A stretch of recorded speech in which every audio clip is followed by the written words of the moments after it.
C'est au début des années 60, alors que la grande industrie annonce son intention de se retirer des opérations en forêt, que les travailleurs de Ferland et Boileau décident de prendre leur avenir en main et de former la coopérative forestière Ferland-Boileau. Au cours des années qui vont suivre, malgré le scepticisme de certains, la coopérative va se développer et devenir le plus gros employeur de la municipalité et son principal moteur de développement économique. Depuis quand même l'existence en 63, ça a été une première prise en charge du milieu par nos pères à ce moment-là qui ont formé, qui ont mis sur pied la coopérative. C'est tout près de 150 emplois, c'est quand même entre 10 à 15 millions de chiffre d'affaires. Alors à ce moment-là, ça a un impact extraordinaire. Ça fait virer l'économie, pas seulement de la municipalité, ça fait virer aussi l'économie régionale et même, comme je disais tantôt, provinciale.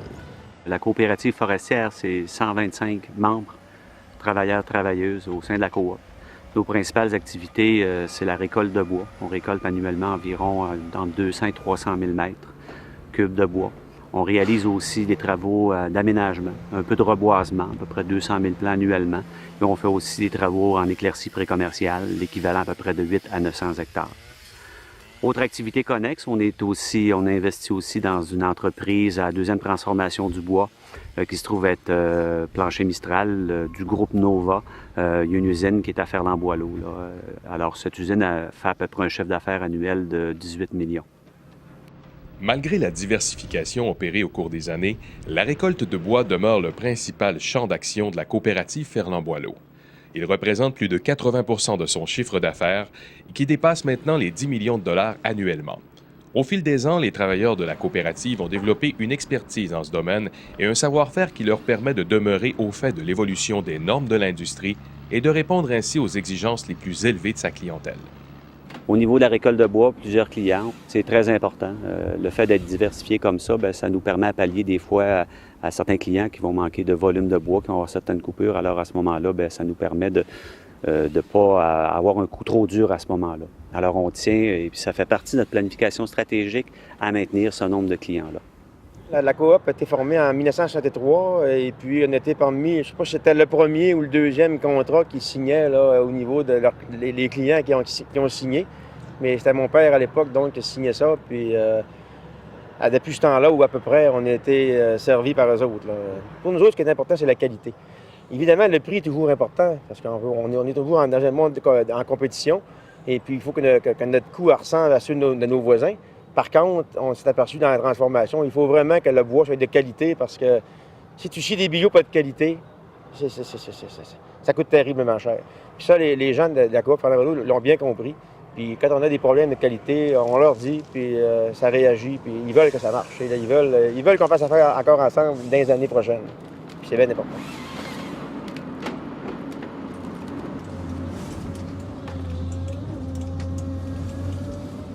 Nous autres, ce qu'on est bon, c'est dans la coupe de bois. C'est certain, là-dedans, on fait pas mal toutes les opérations à partir de là. On fait la coupe, on fait le transport, la voirie, les chemins. L'équipe de la coopérative Ferland-Boileau travaille aussi étroitement avec les détenteurs de contrats d'aménagement et d'approvisionnement forestier et la Corporation locale de gestion des lots intramunicipaux afin de planifier l'ouverture de chemins d'accès qui garantissent une récolte efficace et un transport sécuritaire de la matière ligneuse vers les usines de la région. Ces infrastructures permettent de plus aux autres utilisateurs de la forêt un accès plus facile au territoire environnant et permettent aux amants de la nature de profiter de leur passe-temps préféré. Ça, c'est une infrastructure qui a été construite en 2006 sur la rivière Syriac. Grosse infrastructure. Initialement, c'était un pont qui était supposé devenir ici. On a opté finalement pour des ponceaux de métal qui ont réduit les coûts les coûts d'installation de moitié. Ça va servir à la villégiature aussi. Il y en a qui ont des chalets dans ces secteurs-là, puis autant pour la chasse que la pêche. Pour assurer une récolte abondante et de bonne qualité, la planification et le travail de sylviculture sont essentiels.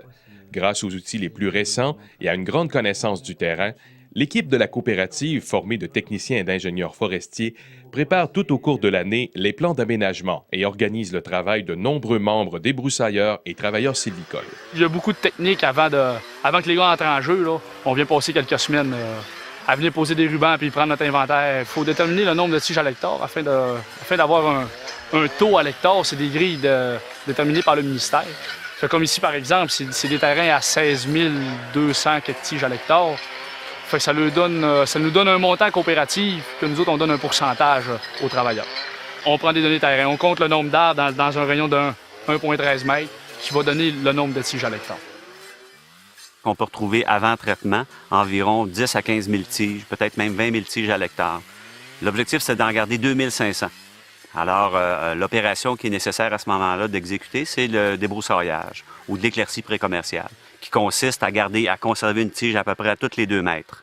Si on a un bel exemple. Un exemple ici, ce pin gris-là, il est un petit peu opprimé. Il est opprimé par ces feuilles-là. Ça va être du saule. Fait que, il faut prochain traitement que ce soit un dégagement ou un précom final. Ça, c'est sûr que ça va être enlevé ou prélevé. Là. Ça fait que ça va permettre une meilleure viabilité à cet arbre-là aussi. Là. Côté nutriments, côté soleil aussi. Tous les débroussailleurs sont membres de la coop.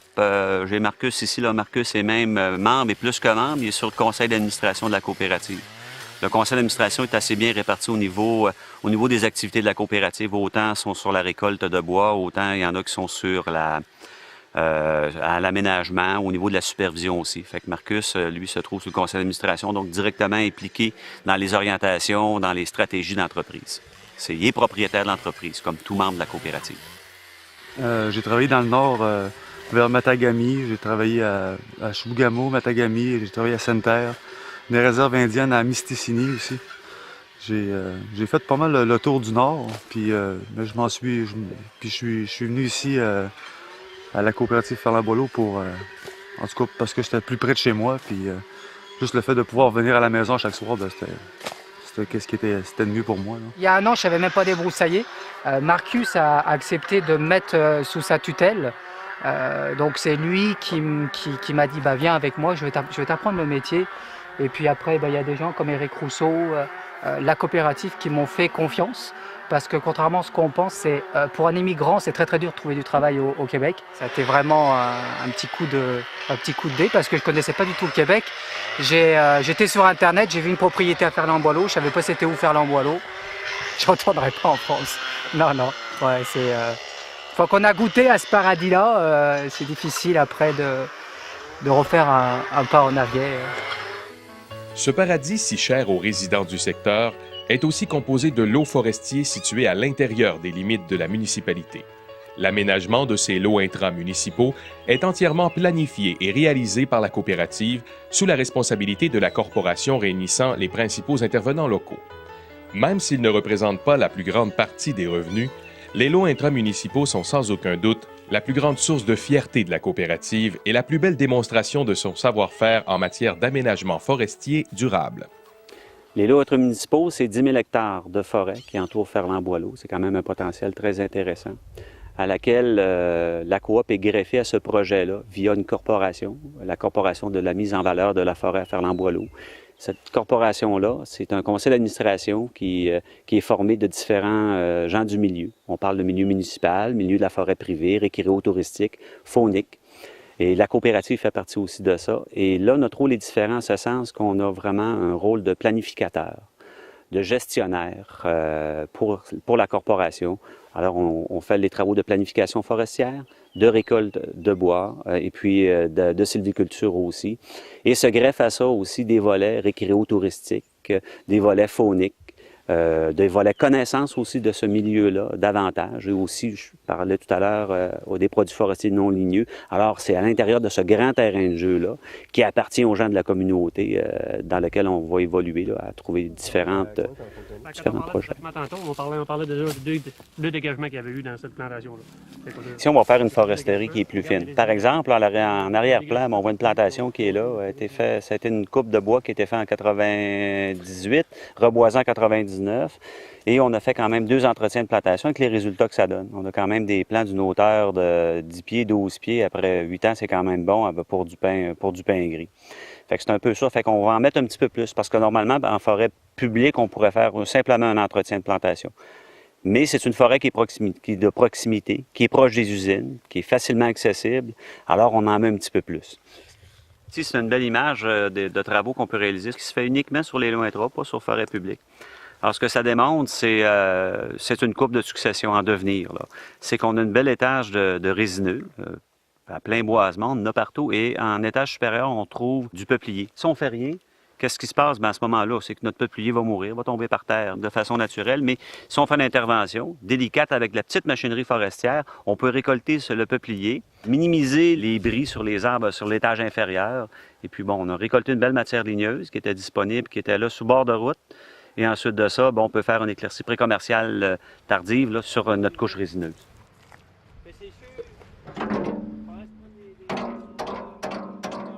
Le plus grand avantage de la coopérative, mais c'est son plus grand défi, c'est la mobilisation des membres. Quand il y a un problème, quand on vit cette problématique-là, notre plus grand avantage, c'est qu'on est à côté, tous nos gens sont à côté, ils restent dans le même milieu.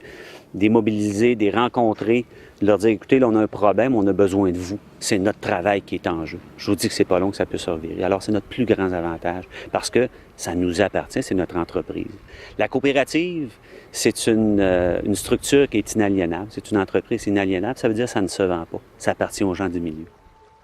Le plus bel exemple de cette mobilisation et de l'attachement des membres de la coopérative à leur milieu s'est sans doute produit en juillet 1996, alors que des pluies abondantes ont frappé durement le Saguenay.